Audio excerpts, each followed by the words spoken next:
Hi everyone, my name is Yuxi Wu, and I'm a PhD student in SIGCHI at Georgia Tech in Atlanta, Georgia. Today I'll be presenting our work, A Reasonable Thing to Ask For, towards a unified voice in privacy collective action. I'd like to start with a quick story about Equifax. So the Equifax breach, where millions of Americans had their personal information leaked, happened in 2017, or almost 5 years ago. And this wasn't just names and addresses, which are already bad. This included social security numbers, which people have for their entire lives. And at the time, everyone was really angry and lots of people posted petitions. And some of these petitions even gained a lot of traction. Like, for example, one Change.org petition has gotten more than 243,000 signatures. But today, this petition is still open and unaddressed. Even today, people are still signing it. So this current landscape of unresolved viral petitions is kind of unsatisfying. Within previous literature, we found two key problems. One problem is that of representation. Tons of people go on the internet and complain about these events, and for whatever reason, maybe a few petitions go truly viral. But the original authors weren't thinking about thousands of people when they wrote them, and there's no good way to have a discourse and present a united front as a collective. Another issue is stewardship. Actually translating a crowd's demands into actionable redress requires specialized expertise. Users don't have the time or the know-how to page through privacy law or consumer protection regulations, and they often don't have the technical education to understand it anyway. This brings us to the questions I'm hoping to answer today. So one is that of representation. How can we mobilize collectives to move from amorphous discontent and anger toward specific representative privacy demands? And the other one is of stewardship. How do privacy experts view the privacy demands generated by a collective, and how might they be effective stewards for the collective in translating their demands into actionable recourse? Here's a roadmap for answering the previous slide's questions. First, we recruited a crowd to react to real user accounts of privacy-violating experiences with institutions, or PVEIs, and generate demands from those reactions. Then, we assessed how these demands map onto the real world.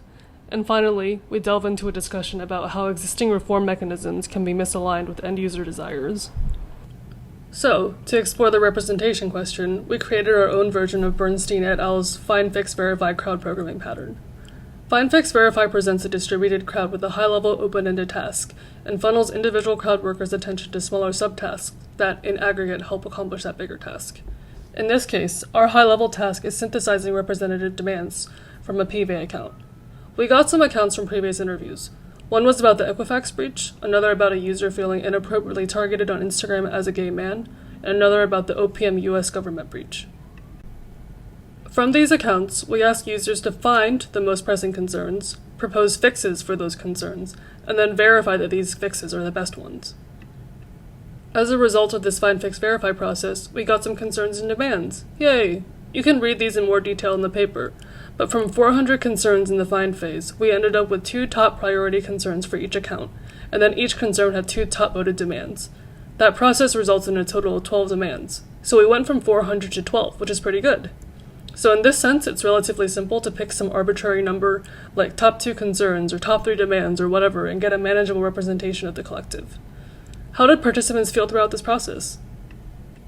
For one, people are activated and motivated by others' PVEIs. Some participants remembered how they felt in similar situations. And participants didn't just relate these accounts back to those in their own lives, but also empathize with complete strangers. Overall, though, they felt really lonely and helpless. They felt like there was little clarity about how to move on. As one participant bleakly said, "This will continue to happen, and we will suffer for it." As I mentioned before, it's easy enough to vote on demands and make them into a manageable size. People are also really angry about big institutions. They want to talk about them, and they want a place to vent and organize their thoughts about these things. We didn't have to prompt users to speak about power dynamics with large institutions or how they felt powerless. They already had that frustration and naturally brought it up on their own. But it's really difficult to translate these broad concerns and demands into specific actionable priorities, as evidenced by some of these example demands. This brings us to our question of stewardship. To address the issues of mapping a crowd's demands into the real world and understand how to better scaffold this process, we recruited a panel of 8 security and privacy experts across sectors to respond to the collective's demands. So first, experts did have some agreements with the crowd. For example, they did recognize that the harms that users experience were painful and hard to deal with, and that their concerns were valid. And they agreed that stricter punishments for privacy violations were necessary, as well as the crowd's demands for better communication from institutions. Unfortunately, there were much more misalignments. First, experts by their nature are much more informed about the technicalities behind data breaches and algorithmic personalization. So, while they recognize the harmful effects of experiencing these accounts, they tended to disagree with the crowd's perceptions of the actions that institutions could take.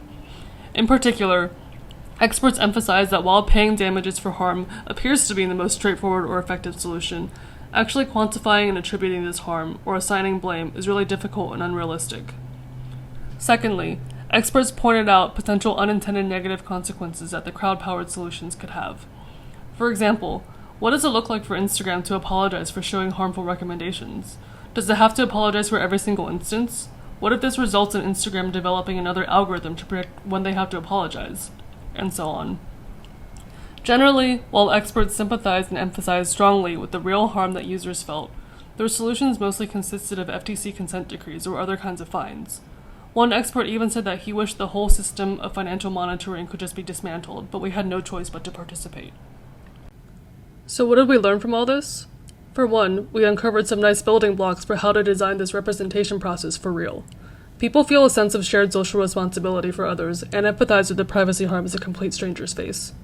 And, after being exposed to these accounts, participants felt more alert about the security concerns in their own lives and felt more incensed to take direct action, even if they didn't know what that action could be. There's been some real-world examples of successful collectives that might inspire future work.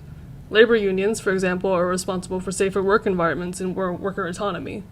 And even within privacy, we have the CCPA, where millions of Californians signed a petition to get sweeping privacy regulation on the ballot. But the takeaway I want to highlight most is that of the role of experts. So a lot of S&P experts, myself and my co-authors included, are themselves embedded in the very institutions that are responsible for PVEIs, even if they are well-meaning and want to effect change there. One expert literally said they didn't want to get involved with something like this in the future because they felt that normal users didn't understand how the world works. Other experts also had trouble viewing solutions outside of legal settlements or heavy fines, even if they themselves wished for bigger changes. But users are really frustrated with these one-off settlements and fines, so who are we to evaluate the demands of the collective? There needs to be a consistent line of communication between experts and collectives that is actually taken seriously. We shouldn't just set up some online intake form and hope that listening to end users one time can inform all policy changes forever. There needs to be constant dialogue.